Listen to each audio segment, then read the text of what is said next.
Have you ever made so much money that you ended up wasting some of it? How much did you waste? Was it a few hundred? A couple thousand? How about $2 million? In 1992, the international drug lord Pablo Escobar was on the run from the police when he found himself stuck with his family in the freezing forests of Colombia. His little daughter was suffering the most from the cold, and the only thing he had on him was a bag of money. So, what did Pablo do? He took $2 million from the bag and set it on fire to keep his daughter warm. $2 million. Most people would rather die than burn that amount to survive. And that is because most people will never experience the wealth that Pablo had.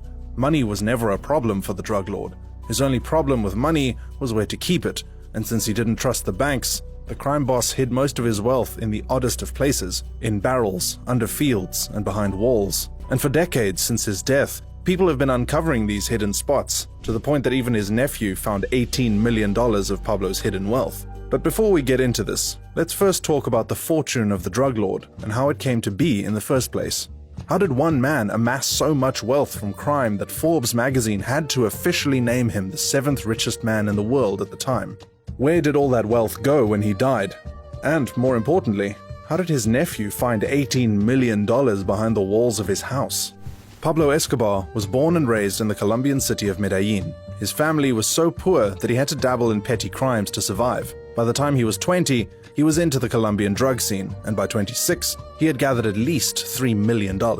Then, Pablo created the Medellin cartel, made more money, and bought at least 15 planes. Put simply, Pablo Escobar was doing with hard drugs what John D. Rockefeller did with oil. More than $145 million daily in cash, and an annual income of $55 billion.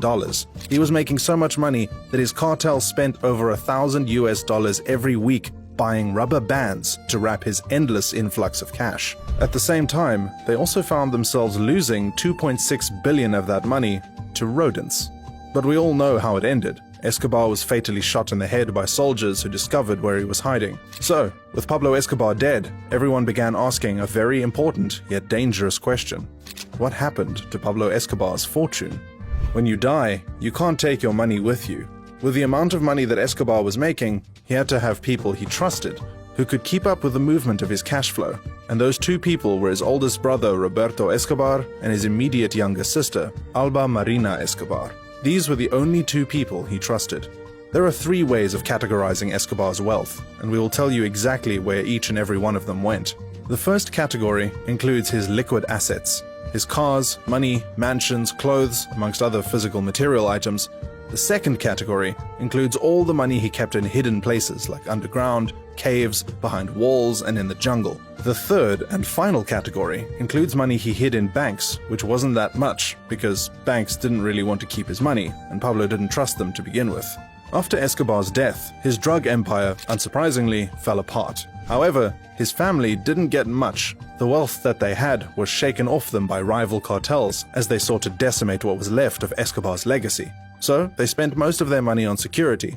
At one point, they had to buy out an entire hotel floor so that no one could sneak up on them. Even the government had to step in by filling the hotel with guards that would protect them from Pablo's enemies. But with time, this became too expensive as their money began to run out. To make matters worse, Pablo had not written any will or left any inheritance for his family. They were forced to make do with whatever they could find from the first and third category of his wealth, which wasn't much because other cartels, different governments, and even the local population of Medellin had looted, seized, and stolen what they could from it. The second category was where all the money was. Pablo had billions of dollars hidden all over Colombia, but there was one major problem. No one had any idea where the hidden spots were. There was no map for Escobar's hidden fortune because the drug lord had the habit of killing the henchmen he sent to hide his loot. Pablo Escobar would instruct them to shrink his money and hide it by burying it, or keeping it in underground bunkers, or stashing it in caves. And when these henchmen reported back to their boss, he had them killed. That way, he was the only one who knew where the money was hidden. He didn't even tell his trusted siblings where he kept the money. It was all in his head, and was only divulged on a need-to-know basis. So, till today, most of the money he hid away has not been found. However, that doesn't mean there haven't been discoveries. In November 1989, while Escobar was still alive, someone mistakenly dug up $5.3 million that had been stashed in 3 plastic cans and buried. The year after, another person found $26 million, along with 150 kilograms of gold bars. 20 years later, in 2009, someone else found $6 million in the jungle where Escobar had created several cocaine factories. That same year, $10 million was again found hidden at his Hacienda Nápoles ranch that had become a museum of some sort. Then, a 65-year-old farmer found $600 million buried in hundreds of barrels in a field where he was digging to start a palm olive plantation. He turned everything over to the police. However, the most recent discovery happened when the deceased drug lord's nephew, Nicolas Escobar, found around $18 million hidden behind the walls of his uncle's house. Nicolas had already been living in the house for 5 years when he discovered the cash, and he was also more than familiar with his uncle's controversial legacy. When his uncle was still alive, Nicolas was kidnapped and tortured for 7 hours by people who were looking for Escobar's whereabouts. When the Colombian media asked Nicolas Escobar how he knew his uncle's money was behind the walls of his home, he said it was a vision that showed him. While this might sound sketchy, Nicolas explained that his uncle had used the house as a hideout in the past, and this was not the first time he was finding money in one of his hideouts. Nicolas also found a typewriter, a gold pen, satellite phones, a camera, and a film roll that had not yet been developed. One more thing. Some of the banknotes were decayed and could no longer be used.